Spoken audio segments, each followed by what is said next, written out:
Perkenalkan, nama saya Durban Warsialoho dengan NIM 2303060778 dari Prodi Peternakan Fakultas Pertanian. Di sini saya akan menjelaskan anatomi hewan unggas. Tugas praktikum anatomi fisiologi ternak yang dibimbing oleh Ibu Tati Vidiana Sari, SPT, MP, IPM. Di sini saya akan menggunakan ayam broiler. Baiklah, saya akan membahas tentang caput atau kepala. Nah, caput ini terdiri atas rostum atau paruh. Ini guys ya, paruh terdiri atas dua bagian, yaitu maksilar rahang atas dan maksilar rahang bawah. Lalu ada nares anteriores atau lubang hidung. Ini guys ya.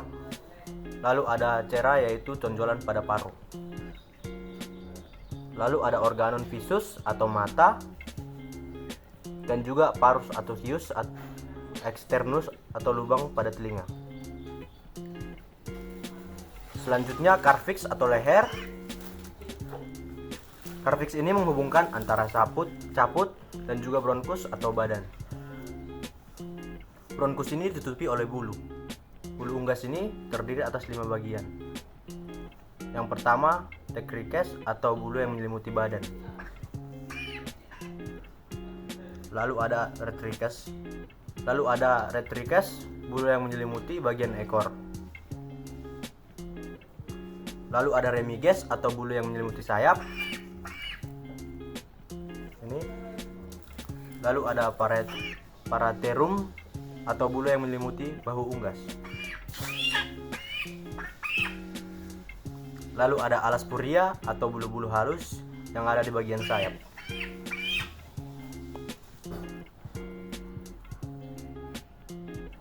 Bagian selanjutnya, ekstremitas anterior atau bagian sayap. Ekstremitas ini dibagi menjadi 6 bagian. Yang pertama, homerus, radius, ulna, Oscar Carpalia, Carpus, yang terakhir ada digiti. Bagian selanjutnya yaitu bagian ekstremitas posterius. Terdiri dari 6 bagian. Yang pertama itu ada femur, tulang paha. Yang kedua ada patella atau tulang liput kecil. Lalu ada fibula tarsometatarsus atau bagian kaki yang menonjol. Lalu yang terakhir ada phalanges atau jari.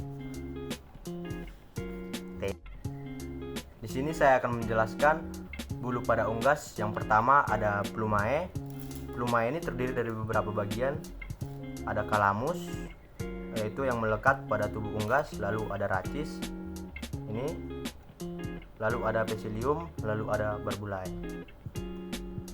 Yang kedua adalah bulu plumulae. Plumulae ini mirip seperti plumae, tapi lebih kecil ukurannya. Bulu ini lebih pendek dan bulu ini pendek. Bulu terakhir adalah filoplumae. Filoplumae memiliki bentuk seperti pohon beringin yang terdapat barbar pada ujung dari bulu tersebut. Baiklah, di sini saya akan menjelaskan bagian pencernaan dari unggas-unggas. Sistem pencernaan unggas dimulai dari capumoris atau mulut, lalu lanjut eksofagus atau tenggorokan, lalu selanjutnya masuk ke dalam crop atau tembolok. Tembolok tempat penyimpanan makanan sementara. Lalu ada proventriculus, lalu ada ventriculus atau lizard, tempat untuk menghaluskan makanan. Lalu masuk ke dalam pankreas. Lalu ada intestinum tenue atau usus halus. Ada seka. Selanjutnya ada kloaka sebagai tempat keluarnya kotoran unggas.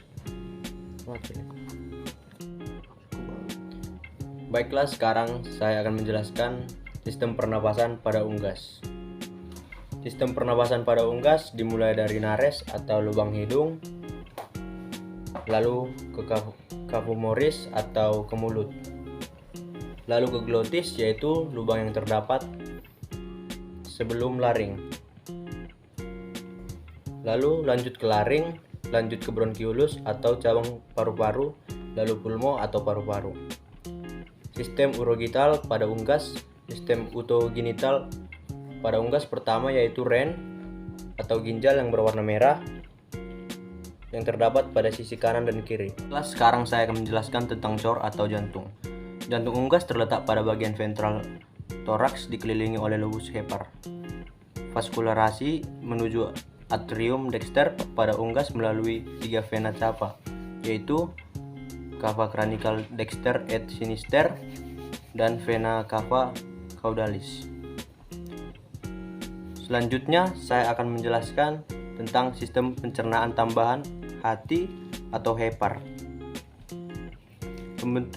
Hati atau hepar berfungsi untuk pembentukan sel-sel darah, metabolisme, detoksifikasi, dan penyerapan vitamin.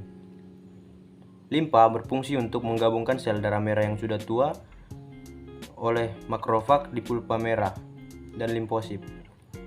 Poiesis di pulpa putih. Empedu atau vesika vilea berfungsi untuk menggelmusikan lemak sebagai persiapan dalam pencernaan. Selanjutnya, saya akan menjelaskan tentang sistem nervosum atau sistem saraf pusat yang terdiri atas cerebrum, cerebellum, medulla oblongata, dan medulla spinalis atau sumsum tulang belakang. Sekian penjelasan saya. Jika ada yang kurang jelas, saya mohon maaf. Terima kasih.